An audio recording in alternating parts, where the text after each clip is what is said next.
Mais qu'est-ce que c'est qu'un nombre premier? Alors non, c'est pas un nombre qui est meilleur en classe que les autres, hein. On en parle?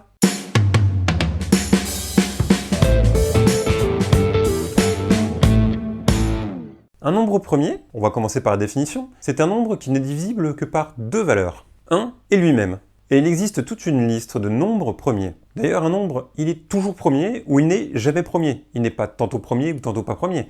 Il est soit toujours premier, soit jamais premier. Et pour commencer par là, on va commencer par le premier, 2. 2, il est bien divisible par 2, autrement dit lui-même, et par 1. 2 divisé par 1, ça fait 2, et 2 divisé par 2, ça fait 1. Il respecte bien la règle de 2 diviseurs, parce qu'il n'y en a pas d'autre. 3 est également un nombre premier. 4, lui, il n'est pas un nombre premier, parce qu'on peut faire 4 divisé par 2, ça fait 2. 5, c'est un nombre premier, mais 6, ce n'est pas un nombre premier, parce que 6, il est divisible par 3, par 2, par 6, et par 1. Et ainsi de suite, je vous ai fait une liste là où on les a tous jusqu'à 100. Alors 100 n'est pas un nombre premier, mais 97, c'est le plus grand nombre en dessous de 100 qui soit premier. Mais vous me direz, il est où, hein?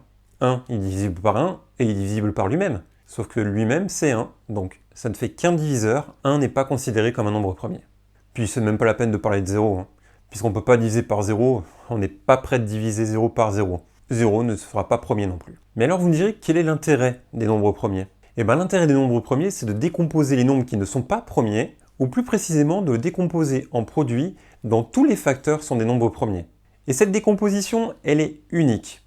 C'est-à-dire que chaque nombre a sa décomposition, et cette décomposition ne s'associe qu'à un seul nombre. À un petit détail près, c'est l'ordre des facteurs en eux-mêmes. C'est-à-dire que 6 se décompose en 2 fois 3, mais il peut aussi se décomposer en 3 fois 2. C'est simplement l'ordre des facteurs qui change. On va voir comment il faut faire pour la méthode. Et pour cela, on va faire ça avec un exemple. Prenons 420. 420 est divisible par plusieurs nombres premiers. Mais on va commencer par le plus petit. Pour rappel, le plus petit des nombres premiers, c'est le 2. Est-ce que 420 est divisible par 2?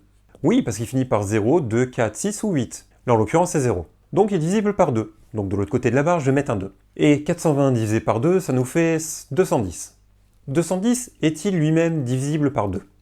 Oui, encore un coup. Il finit soit par 0, soit par 2, soit par 4, soit par 8, soit par 6, parce que j'ai oublié le 6. Là, ici, c'est 0, on peut diviser par 2. Et 210 divisé par 2, ça nous fait 105. 105 est-il divisible par 2? Non, parce qu'il ne finit pas cette fois-ci par 0, 2, 4, 6 ou 8. Il finit par contre par 5. Mais avant 5, il y a 3. Dans les nombres premiers, j'entends. Hein. Est-ce que 105 est divisible par 3? Bah, on va vérifier. 1 plus 0 plus 5, ça nous fait 6. Et 6, c'est bien 3, 6 ou 9. Donc du coup, c'est bien un multiple de 3. Donc je peux le diviser par 3. Et 105 divisé par 3, ça nous donne 35. Je suis trop fort en calcul mental. Et 35 n'est plus un multiple de 3, parce que 3 plus 5, ça nous donne 8. Donc on a vu pour les 2, on a vu pour les 3, on ne peut plus diviser par 2, on ne peut plus diviser par 3, on va donc voir pour diviser par 5. Est-ce que ce nombre, 35, finit par 0 ou 5? Oui, et 35 divisé par 5, ça nous donne 7.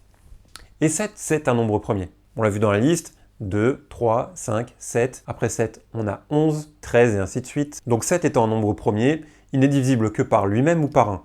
1 ne nous intéresse pas parce que ce n'est pas un nombre premier. Par contre, s'il est divisible que par lui-même, c'est donc un nombre premier, il est donc divisible par 7. Et 7 divisé par 7, ça fait 1. Et la décomposition s'arrête seulement quand on est arrivé tout au bout à 1. Ok, on l'a décomposé, maintenant, qu'est-ce qu'on en fait? Alors le mieux, c'est de les réécrire dans l'ordre, mais d'écrire que 420 est égal à 2 fois 2 fois 3 fois 5 fois 7. Et ça y est, on l'a décomposé en un produit de nombres premiers. Maintenant que l'on sait ce que c'est qu'un nombre premier, vous allez voir que ceci va nous être utile. Mais on va voir ça dans une prochaine vidéo.